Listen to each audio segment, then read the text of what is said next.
বন্ধুরা কেমন আছো সবাই? আমার চ্যানেলে তোমাদের সবাইকে স্বাগত জানাই। তো শীতকাল মানেই পালং শাক। তো আজ চলে এসেছি সম্পূর্ণ নিরামিষ একটা রেসিপি নিয়ে, পালং শাক দিয়ে পালং পনির। তো চলো কিভাবে বানাই তোমাদেরকে আজ পুরো রেসিপিটাই দেখিয়ে দেবো।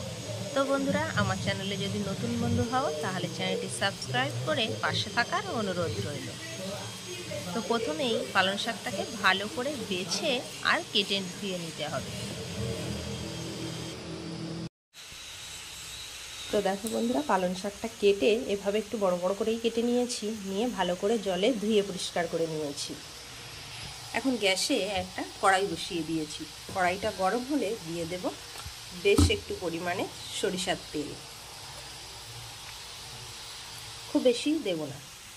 এবার তেলটা গরম হওয়ার জন্য একটু সময় অপেক্ষা করব। তেলটা গরম হলে দিয়ে দেব গোটা গরম মশলা, আর দিয়ে দেব হাফ চামচ গোটা জিরা।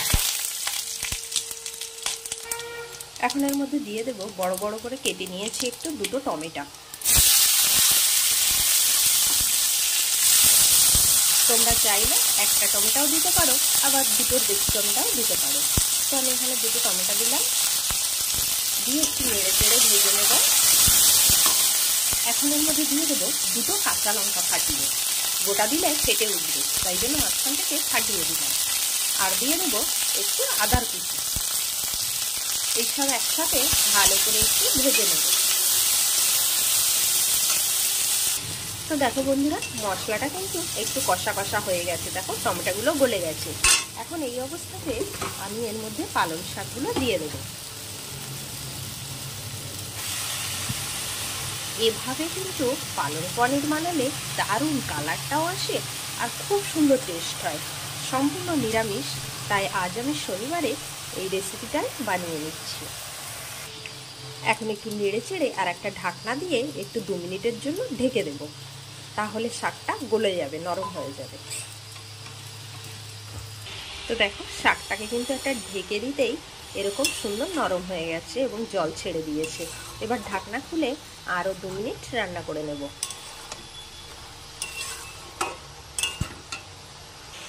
তো দেখো 2 মিনিট হয়ে গেছে। এখন আমি এটা একটা বড় পাত্রে ঢেলে নেব, কারণ এই শাকটাকে খুব ভালো করে ঠান্ডা করে নিতে হবে। ঠান্ডা করে মিক্সিতে পেস্ট তৈরি করে নিতে হবে। তো চলো পেস্টটা রেডি করে আসি। তো দেখো শাকটা ঠান্ডা হতে হতে আমি এখানে পনিরটা এরকম ছোট ছোট করে কেটে নিয়েছি। আবারও কড়াইটা বসিয়ে দিয়েছি গ্যাসে, এবং কড়াইটা গরম হলে অল্প পরিমাণে সরিষার তেল দিয়ে দেব। তোমরা চাইলে সাদা তেলেও রান্নাটা করতে পারো, কিন্তু সরিষার তেলে করলে খুব ভালো টেস্ট হয়। তো অল্প পরিমাণে একটু তেল দিয়ে দিলাম। তো তেলটা এভাবে ভালো করে কড়াতে লাগিয়ে নিতে হবে।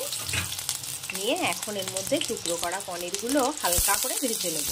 খুব বেশি পনিরকে ভাজলে কিন্তু পনির শক্ত শক্ত হয়ে যায়, তাই একদমই অল্প করে ভাজবে। পনিরের মধ্যে সামান্য পরিমাণে একটু লবণ দিয়ে দিলাম। এখন এর মধ্যে দিয়ে দেবো সামান্য পরিমাণে একটু হলুদ, দিয়ে পনিরটাকে ভেজে নেব। তো দেখো পনিরটাকে হালকা করে ভেজে নেওয়া হয়ে গেছে। এখন আমি এটা নামিয়ে নেব। তো দেখো বন্ধুরা, আমি কিন্তু পালং শাকের সুন্দর একটা পেস্ট তৈরি করে নিয়েছি। আর পেস্টটা রেডি করার সময় এর মধ্যে আমি একটা ধনেপাতা দিয়ে পেস্ট করেছি। এত সুন্দর গন্ধ আসছে এখন। তো চলো এবার রেসিপিটা রেডি করে নিই। তো এখন সেই পনির ভাজা কড়াইটাই বসিয়ে দিয়েছি, আর এর মধ্যে দিয়ে দেবো অল্প পরিমাণে একটু তেল। যেহেতু আগে তেল দিয়েছি তাই খুবই অল্প পরিমাণে তেল দিতে হবে। তেলটা গরম হয়ে গেলে এর মধ্যে আর কিছুই দেবো না, এখন এই পেস্টটা দিয়ে দেবো। তো দেখো পেস্টটা দিয়ে দেওয়ার পরে আমি এখন এর মধ্যে দিয়ে দেবো সামান্য পরিমাণে হলুদ গুঁড়ো, আর দিয়ে দেবো পরিমাণ মতো লবণ, আর দেবো 1 চামচ জিরের গুঁড়ো, ছোটো চামচের কিন্তু, আর দেবো সামান্য পরিমাণে একটু লঙ্কা গুঁড়ো। তোমরা চাইলে দিতে পারো, আবার না চাইলে নাও দিতে পারো। আর দিয়ে দেবো সামান্য একটু ধনে গুঁড়ো। সব কিছু দিয়ে ভালো করে এভাবে মিশিয়ে নিতে হবে। এখন এর মধ্যে দিয়ে দিতে হবে স্বাদের জন্য 1 চামচ চিনি।